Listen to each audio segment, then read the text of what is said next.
ഹിന്ദുവിൻ്റെ അടിസ്ഥാന പ്രമാണത്തെയാണ് വേദം എന്ന് പറയുന്നത്. വേദം എന്ന സംസ്കൃത വാക്കിൻ്റെ അർത്ഥം അറിവ് എന്നാകുന്നു.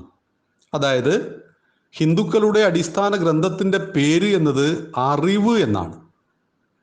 വേദങ്ങൾ എങ്ങനെ ഉണ്ടായി എന്ന് ചോദിച്ചാൽ അത് ഗ്രന്ഥരൂപങ്ങളാണ്. വേദത്തെ ശ്രുതി എന്ന് വിശേഷിപ്പിക്കാറുണ്ട്. ശ്രുതി മാതാവ്, അമ്മയുടെ രൂപത്തിലാണ് നാം അറിവിനെ ആരാധിക്കുന്നത്. ശ്രുതി ഭഗവതി, ശ്രുതി മാതാവ് എന്ന് പറയും. ശ്രുതി എന്ന വാക്കിൻ്റെ അർത്ഥം കേട്ടത്. ഗുരു ശിഷ്യന് പറഞ്ഞു കൊടുത്തു. ആ വേദമന്ത്രങ്ങളെയും വേദതത്വങ്ങളെയും ശിഷ്യൻ അറിഞ്ഞു. ഉപാസനയിലൂടെ, സാധനയിലൂടെ ശിഷ്യൻ പിന്നീട് ഗുരുവായി തീർന്നു. ആ ഗുരുവിന് അനേകം ശിഷ്യന്മാരുണ്ടായി. ഇത് പരമ്പരകൾ ആയിരക്കണക്കിന് വർഷങ്ങളായി പിന്തുടർന്നു. അങ്ങനെയാണ് കൃഷ്ണദ്വൈപായനൻ എന്ന സത്യവതിയുടെ പുത്രൻ. കൃഷ്ണൻ എന്ന വാക്കിൻ്റെ അർത്ഥം കറുത്ത വർണ്ണത്തോടു കൂടിയവൻ. ദ്വൈപായനൻ എന്നാൽ ദ്വീപിൽ ജനിച്ചവൻ. പരാശര മഹർഷിക്ക് സത്യവതി എന്ന മുക്കുവ സ്ത്രീയിൽ ഉണ്ടായ പുത്രനാണ് കൃഷ്ണദ്വൈപായനൻ. അദ്ദേഹം അതീവ മഹത്തരമായ പണ്ഡിതനായിരുന്നു, അതിബുദ്ധിശാലിയായിരുന്നു. അദ്ദേഹം വേദങ്ങളെ ഗ്രഹിച്ചിരുന്നു, വേദത്തെ ഗ്രഹിച്ചിരുന്നു. അങ്ങനെയാണ് ഈ പറയുന്ന ശ്രുതിയായിട്ട് തലമുറകൾ കൈമാറി വന്ന പരമമായ അറിവിനെ, ഈശ്വരനെ അറിയുവാൻ വേണ്ടിയുള്ള അറിവിനെ ഗ്രന്ഥരൂപത്തിലേക്ക് അദ്ദേഹം 4ആയി വേർതിരിച്ചു. ഋഗ്വേദം, യജുർവേദം, സാമവേദം, അഥർവവേദം. ഈ വേദങ്ങൾ എന്താണ് എന്ന് നമുക്ക് വരും ദിവസങ്ങളിൽ പഠിക്കാം. എന്താണ് ഇതിൻ്റെ എല്ലാം ഉദ്ദേശം? അപ്പം 4ആയിട്ട് തരംതിരിച്ചതോടുകൂടി ബഹുവചനം വന്നു. വേദങ്ങൾ, ഗ്രന്ഥരൂപത്തിൽ വേദങ്ങൾ, അടിസ്ഥാന തത്വം വേദം. വേദം എന്നാൽ അറിവ്. ഇനി ഗ്രന്ഥത്തെക്കുറിച്ചുള്ള ഹിന്ദുവിൻ്റെ അഭിപ്രായം എന്താണ്? അനന്തവികാസ സാധ്യതയുള്ള ബുദ്ധിയോടൊത്തവനാണ് മനുഷ്യൻ. അവൻ്റെ ജ്ഞാനത്തെ പ്രകാശിപ്പിക്കുന്ന ഉപകരണങ്ങളാണ് ഗ്രന്ഥങ്ങൾ. ജ്ഞാനം പ്രകാശിച്ചു കഴിഞ്ഞാൽ ഗ്രന്ഥങ്ങൾ അപ്രസക്തങ്ങളാണ്.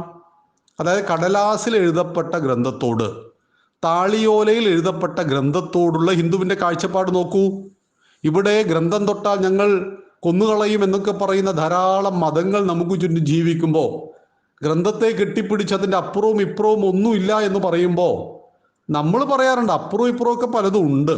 പക്ഷെ പരമമായ സത്യത്തെ നമുക്കിതിൽ കാണാം.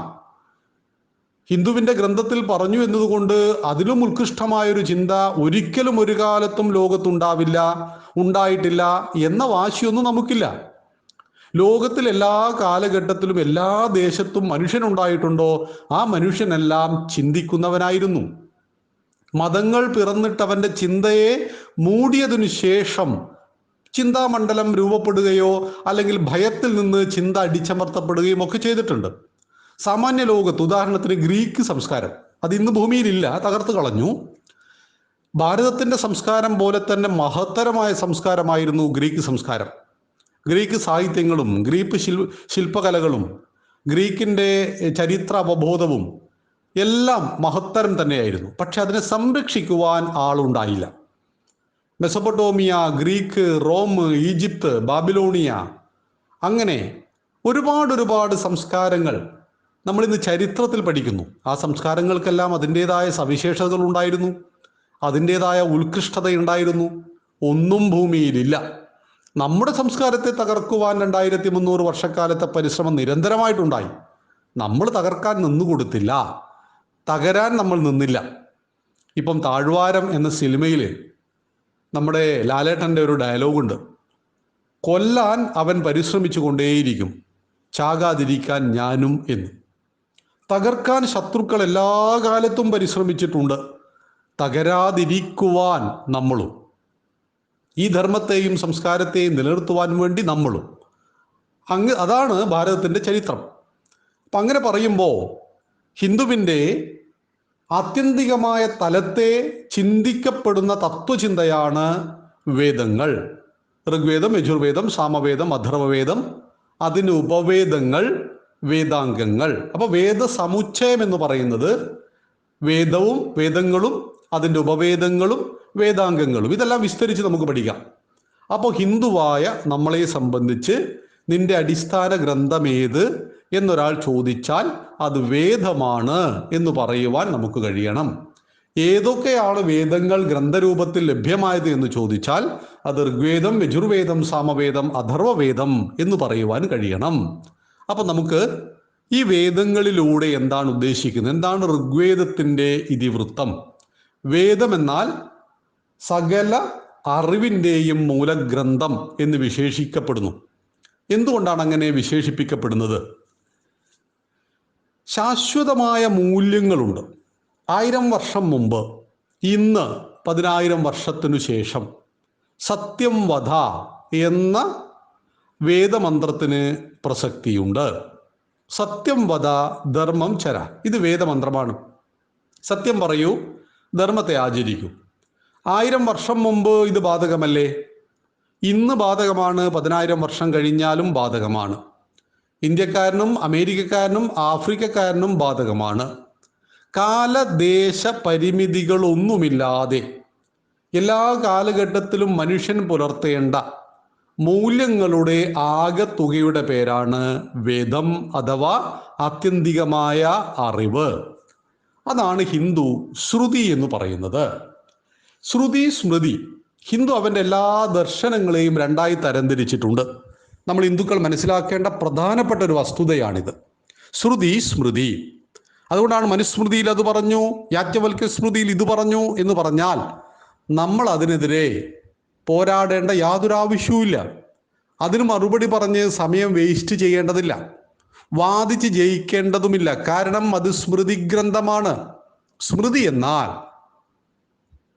ഓരോരോ കാലഘട്ടത്തിലെ സാമൂഹ്യ വ്യവസ്ഥകൾക്കനുസരിച്ച് ഉണ്ടാക്കപ്പെട്ട ഭരണഘടനകൾ.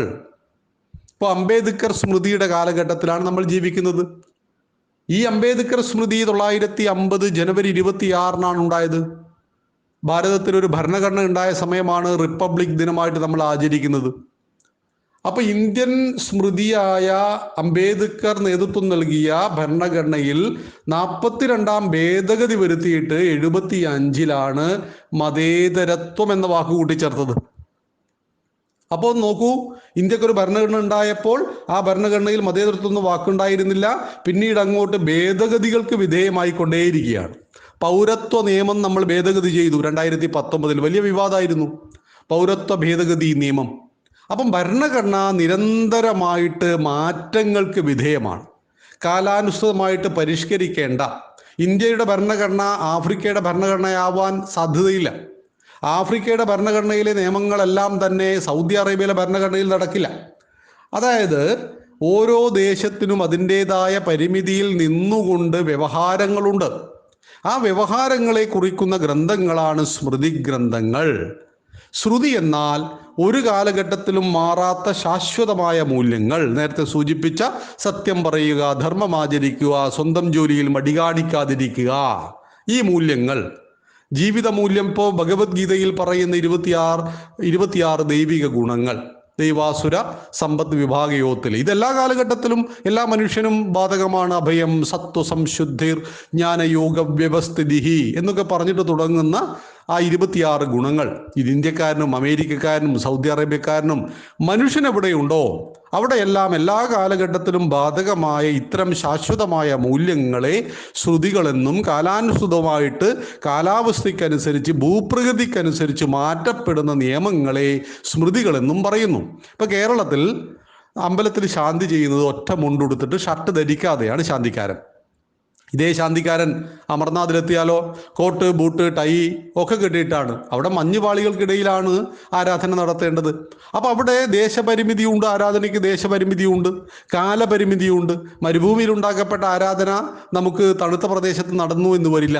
കേരളത്തിലെ ആരാധനാ രീതിയല്ല നമുക്ക് ഉത്തര ഭാരതത്തിൽ വരുന്നത്. ഉദാഹരണത്തിന് പരശുരാമ പ്രോക്തങ്ങളായ തന്ത്രശാസ്ത്ര വിധിപ്രകാരം ദക്ഷിണ ഭാരതത്തിലെ ക്ഷേത്രങ്ങൾ പ്രതിഷ്ഠിച്ചു മിക്കവാറും എന്നതുകൊണ്ട് നമുക്ക് ക്ഷേത്രത്തിൻ്റെ ശ്രീകോവിലുള്ളിൽ കയറാൻ പറ്റില്ല. അവിടെ നിശ്ചയിക്കപ്പെട്ട തന്ത്രിവര്യനും ശാന്തിക്കാരനും മാത്രമേ കയറാൻ പറ്റുള്ളൂ, അല്ലാതെ അവിടുത്തെ ബന്ധുക്കൾക്ക് പോലും കയറാൻ പറ്റില്ല. എന്നാൽ ഉത്തരഭാരതത്തിലെ ഉദാഹരണത്തിന് കാശി വിശ്വനാഥ ക്ഷേത്രത്തിൽ ചെന്നാൽ നമുക്ക് നേരെ ശ്രീകോവിലുള്ളിൽ കയറിയിട്ട് ആ വിഗ്രഹത്തെ കെട്ടിപ്പിടിക്കാൻ വരെ പറ്റും. അതിൽ നമ്മുടെ നെയ്യഭിഷേകവും പാലഭിഷേകവും ഒക്കെ നമുക്ക് നേരിട്ട് ചെയ്യാൻ പറ്റും. എന്തുകൊണ്ടാണ്? അവിടുത്തെ പ്രോക്തങ്ങളായ തന്ത്രശാസ്ത്ര വിധി പരശുരാമ പ്രോക്തങ്ങളല്ല. അപ്പം വ്യത്യസ്തമായ ആചാരങ്ങളും അനുഷ്ഠാനങ്ങളും കാലദേശ പരിമിതിക്കനുസരിച്ചുണ്ടാവും. ഈ കാലഘട്ടത്തിലുള്ളത് 1000 വർഷം മുമ്പ് പ്രായോഗികമല്ല. അതുകൊണ്ട് 3000 വർഷം മുമ്പ് ഉണ്ടാക്കപ്പെട്ട അല്ലെങ്കിൽ 3500 വർഷങ്ങൾക്ക് മുമ്പ് ഉണ്ടാക്കപ്പെട്ട മനുസ്മൃതിയിൽ എന്തു പറഞ്ഞു എന്നത് ഈ കാലഘട്ടത്തിൽ പലതും പ്രസക്തമല്ല. ഈ കാലഘട്ടത്തിൽ പ്രസക്തമായത് പലതും അതിലുണ്ട് താനും. അതുകൊണ്ട് തന്നെ കാലദേശ പരിമിതികൾക്കനുസരിച്ച് ഗ്രന്ഥങ്ങളെ വിലയിരുത്തുവാൻ നമുക്ക് കഴിയണം. അവിടെയാണ് ശ്രുതി സ്മൃതി. അപ്പം നമ്മൾ ഇന്ന് ചർച്ച ചെയ്തത് ഹിന്ദുവിൻ്റെ അടിസ്ഥാന ഗ്രന്ഥം വേദം. വേദമെന്നാൽ അറിവ്. വേദങ്ങളെ 4ആയി തരംതിരിച്ചു. അതിന് ഉപവേദങ്ങളും വേദാംഗങ്ങളും ഉണ്ടായി. വേദങ്ങളെ വ്യസിച്ചതുകൊണ്ട് കൃഷ്ണദ്വൈപായനന് വേദവ്യാസൻ എന്ന പേര് ലഭിച്ചു. വ്യാസോച്ഛിഷ്ടം ജഗൽ സർവം എന്ന് പറയുന്നത് ഭഗവാൻ വേദവ്യാസൻ കൈവക്കാത്ത മേഖലയില്ല. അദ്ദേഹം തന്നെയാണ് ഭഗവത്ഗീതയും മഹാഭാരതവും. 1,25,000 ശ്ലോകങ്ങളാണ്. ഇതൊരു മനുഷ്യനല്ല, കുറേ പേർ എഴുതിയതാണ് എന്നൊക്കെ പലരും പറയാറുണ്ട്. അങ്ങനെയല്ല. ഒരു വ്യക്തി, കൃഷ്ണദ്വൈപായനൻ എന്ന ഒരു വ്യക്തിയാണ് ഇതെല്ലാം ചെയ്തത്. അങ്ങനെ ചെയ്യാൻ പറ്റുമോ എന്ന് ചോദിച്ചാൽ ഋഷി പരമ്പരയ്ക്ക് അത് ചെയ്യാം. നമ്മുടെ ചിന്തകൾക്ക് സാമാന്യ ബുദ്ധിയിൽ ചെയ്യാൻ പറ്റില്ല എന്ന് തോന്നുന്ന പല കാര്യങ്ങളും 100 വർഷം മുമ്പ് വിവേകാനന്ദ സ്വാമികൾ ചെയ്തിട്ടില്ലേ? ശ്രീനാരായണ ഗുരുദേവനും ചട്ടമ്പി സ്വാമികളും ചെയ്തിട്ടില്ലേ? കാൽനടയായി ഭാരതം മുഴുവൻ സഞ്ചരിച്ച് 1300 വർഷം മുമ്പ് ശങ്കരാചാര്യ സ്വാമികൾ 4 ആശ്രമങ്ങൾ പണിതിട്ടില്ലേ? ഭാരതത്തിൽ അദ്വൈത വേദാന്തത്തെ അദ്ദേഹം പുനഃസ്ഥാപിച്ചിട്ടില്ലേ? ദ്വൈതവാദികളും ബുദ്ധന്മാരുമായിട്ട് സംവാദം നടത്തി എല്ലാവരെയും പരാജയപ്പെടുത്തി അദ്വൈത വേദാന്തത്തെ പുനഃസ്ഥാപിക്കുവാൻ ശങ്കരന് കഴിഞ്ഞു. 32-ാമത്തെ വയസ്സിൽ സമാധിയായില്ല അദ്ദേഹം. ഇന്ന് ഹിന്ദു പുരുഷന്മാർ കല്യാണം ആലോചിക്കുന്ന പ്രായമാണ് 32. അദ്ദേഹം ജീവിച്ചത് 32 വയസ്സ് വരെയാണ് ആചാര്യൻ ജീവിച്ചത്. അപ്പോൾ ശങ്കരാചാര്യ സ്വാമികൾ 4-ാമത്തെ വയസ്സിൽ സന്യാസം ചോദിക്കുന്നു എന്ന് പറയുമ്പോൾ അതൊക്കെ ഏത് മഹത്തരമായ ജന്മമാണ്. അപ്പോൾ അങ്ങനെയുള്ള ജന്മങ്ങൾ ഭാരതത്തിൽ എല്ലാ കാലത്തും ഉണ്ടായിട്ടുണ്ട്. അതുകൊണ്ടാണ് ലോകത്തിൻ്റെ മറ്റ് പല ഭാഗങ്ങളിലേക്കും ഈശ്വരൻ അതിൻ്റെ പ്രതിനിധികളെ അയച്ചപ്പോൾ ഭഗവാൻ നേരിട്ട് അവതരിച്ചു ഭാരതത്തിൽ എന്ന് പറയുന്നത്. വിഷ്ണു എന്നാൽ സർവ്വവ്യാപി. വിഷ്ണുവിൻ്റെ അവതാരമാണ് ശ്രീരാമനും പരശുരാമനും ബലരാമനും ശ്രീകൃഷ്ണനും എല്ലാം തന്നെ മഹാവിഷ്ണുവിൻ്റെ അവതാരമാണ്. അപ്പം ദൈവം ഈശ്വരൻ നേരിട്ട് ഭഗവാൻ അവതരിച്ച മണ്ണാണ് ഭാരതം എന്ന് വിശേഷിപ്പിക്കുന്നത്.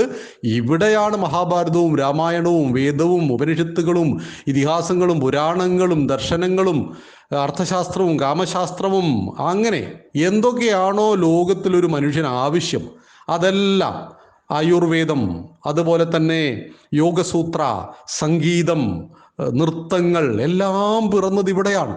അപ്പം ഇവിടെ എന്തൊക്കെ പിറന്നുവോ അതെല്ലാം മനുഷ്യന് ആവശ്യമുള്ളതായിരുന്നു. ലോകത്തേക്ക് വേണ്ടിയിട്ട് സമസ്ത ലോകഹിതാർത്ഥമാണ് ഇവിടുത്തെ പ്രാർത്ഥന എന്നുകൂടി നാം മനസ്സിലാക്കുക. അപ്പോൾ ആ ഹിന്ദുവിൻ്റെ അടിസ്ഥാന പ്രമാണമാണ് വേദം. വേദമെന്നാൽ അറിവ്. നന്ദി, നമസ്കാരം. വന്ദേ മാതരം.